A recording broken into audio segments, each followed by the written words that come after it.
Azam Part 139. While both goals involved sovereign autonomy, they brought with them different expectations and commitments. Dominion status carried with it allegiance to the crown, participation in imperial institutions, and at least partially engaging with the British politics and public opinion. Dominion status also meant that there would be negotiations about the conditions in India under which transfer of power would occur. For example, the British were likely to insist on provision for minority rights and representation. Complete independence, on the other hand, carried overtones of anti-imperialism, unitary nationalism, and majoritarian democracy. It announced to severance of ties and political rupture that would leave the shape of the successor states in nationalist hands. Complete independence also meant that the successor state was unlikely to share sovereignty with minority community. Gandhi and Nehru brought different historical understandings to the concept of dominion status.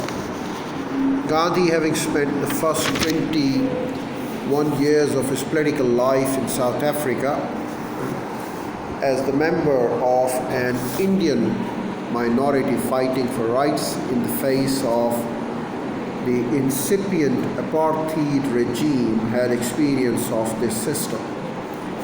In South Africa, the British Crown and the imperial citizenship were a potential source of rights and redress against oppression. Gandhi, whilst in South Africa, had sought legal help in London by visiting there.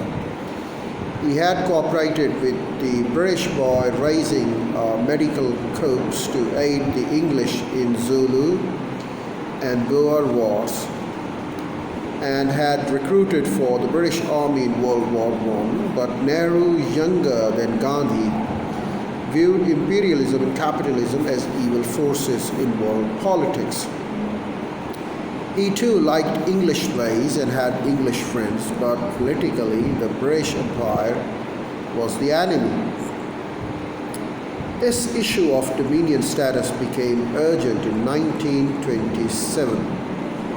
In December of the year, the Congress resolved on a total boycott of the Simon Commission.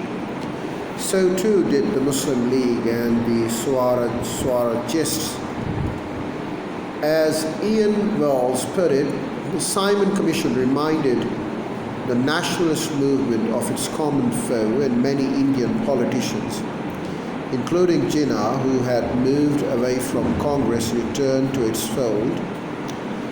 Jinnah, Wells continued, was the center of the protest and promoted a united front for the boycott of the commission. For he, Jinnah, like Gandhi, Motilal Nehru and Sapru were agreed that the time had come for Britain to grant India dominion status. In the event of the Commission's report of May 1930, it rejected all ideas of transfer of power and made no mention of the dominion status. It is from this impasse that was born a roundtable conference on 31 October 1929. Viceroy Irwin announced that a conference would be held in London on Indian constitutional reforms and held out the prospect of this conference advancing the cause of dominion status for India. Indian nationalists, for their part, already had their own version of constitutional reform in 1928 Nehru Report. Examined in some detail in Chapter 3, one of the principal recommendations of this report had been dominion status for India. In turn, this became the context for Jawaharlal Nehru's successful effort at Congress annual meeting in Madras in December 1929 to repudiate this report and to reject dominion status as the political objective of the Congress, to then replace it with Purna Swaraj or complete independence.